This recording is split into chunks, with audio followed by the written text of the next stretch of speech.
5 мая этого года исполняется 30 лет со дня принятия первой Конституции независимого Кыргызстана, которая закрепила правовую основу современной кыргызской государственности. Как вспоминает депутат легендарного парламента Джамина Кемалиев, 5 мая 1993 года была принята первая Конституция Кыргызской республики. Но прежде чем принять этот документ, была проделана большая работа. Была создана специальная комиссия, которая работала на протяжении 2 лет, с 1991 по 1993 годы. Затем основной закон был вынесен на общественное обсуждение, в котором активное участие приняли сами граждане. Так, первый основной закон страны стал документом, который работал в интересах простых граждан. Во-первых, мы изучили почти все конституции мира, включая все континенты. А во-вторых, самый главный трудность была в том, что да, там принципы положения там известны. Права человека, обязанности, устройство государства, ветви власти во всех странах примерно идентично. Но нужно учитывать наши национальные особенности, наши нравы, наши традиции. Нам помог сам народ. Когда нам было тяжело, мы сказали, давайте вот этот проект, который мы разработали, внесем не сразу на заседание ДЮР, конечно, а в народ. И народ принял активную часть. И мы были поражены количеством и качеством предложенных народом позиций. За 30-летнюю историю независимого Кыргызстана страной руководили 5 президентов, а Конституция менялась 10 раз. По мнению аналитиков, изменения в основной закон, особенно в первые годы независимости, вносили в очень непростое время, поскольку после развала Советского Союза новой независимой стране нужно было выбрать свой вектор развития и поставить страну на путь экономического процветания. Действительно, преобразование, реформа, обновление, переход к рыночным отношениям очень был трудным.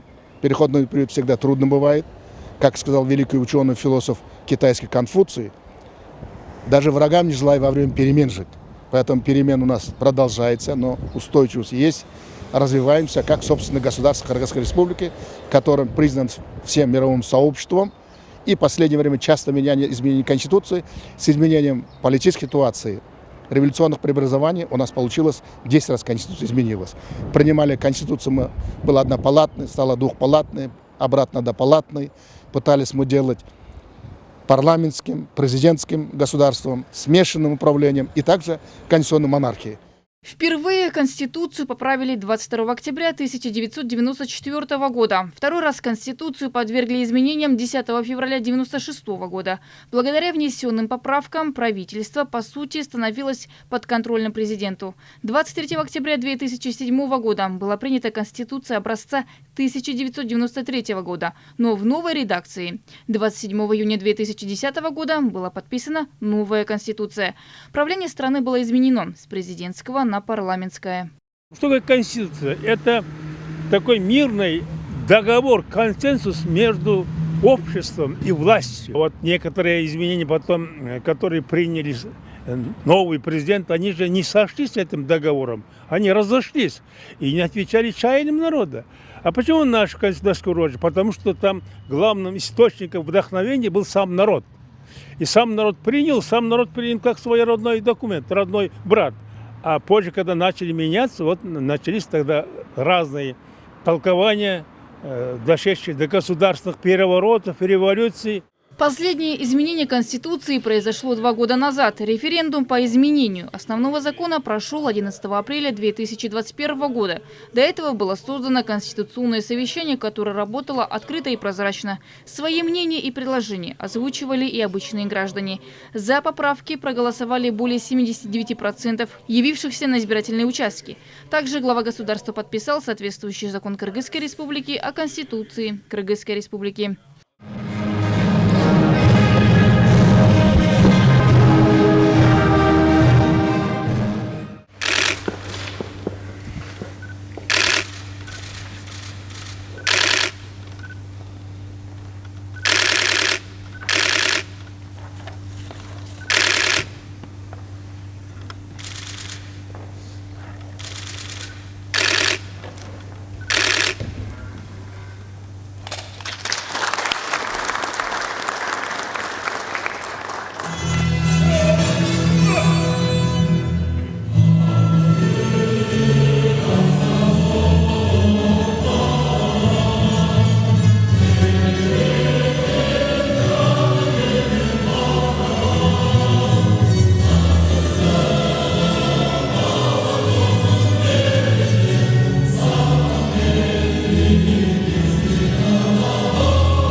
по итогам работы Конституционного совещания была длительная работа, кропотливая работа, да, то есть было учтено очень много мнений со стороны общества.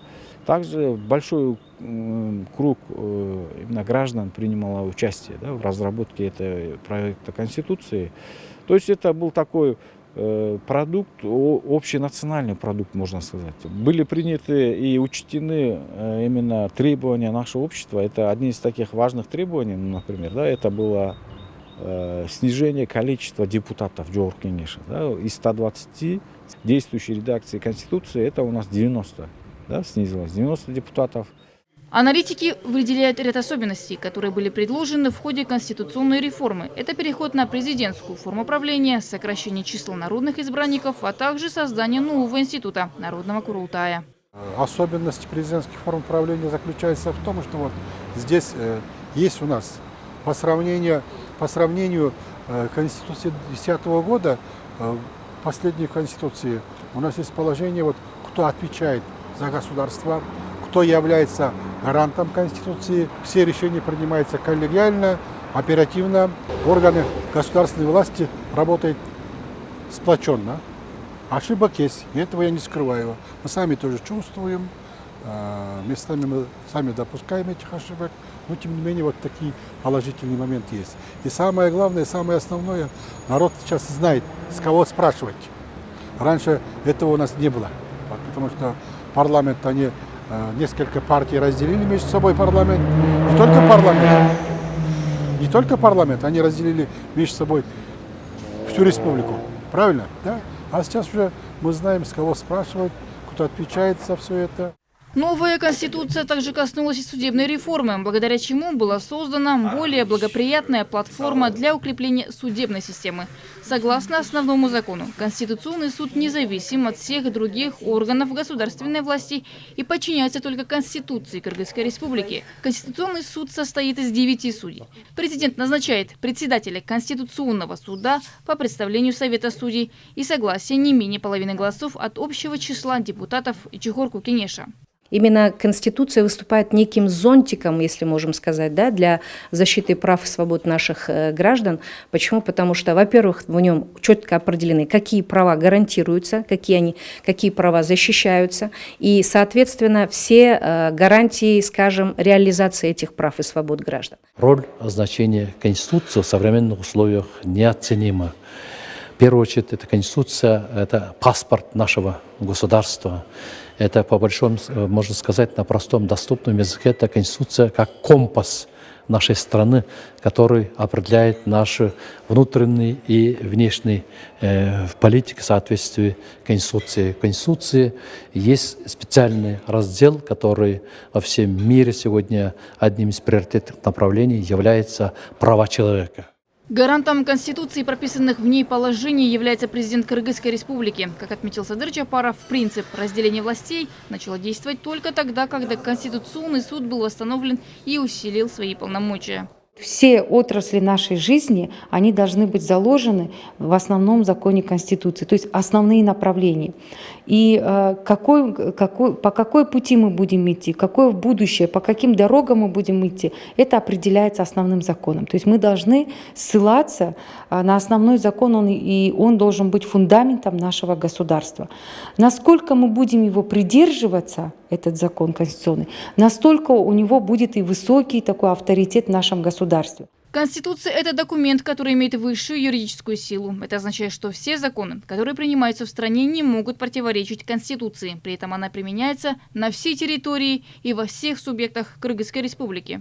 Конституциялык түзүлүштүн негизи болгон адам укуктары менен эркиндиктери, жеке менчик, экономикалык ишмердиктин эркиндиги сыяктуу баалуулуктар укуктук. Права и свободы человека систематизированы и упорядочены таким образом, чтобы они полностью соответствовали международным стандартам. Такие ценности, как права и свободы человека, частная собственность, свобода экономической деятельности, являются основой конституционного строя в соответствии с Конституцией, составляют ядро правового демократического государства и находятся под защитой Конституционного суда.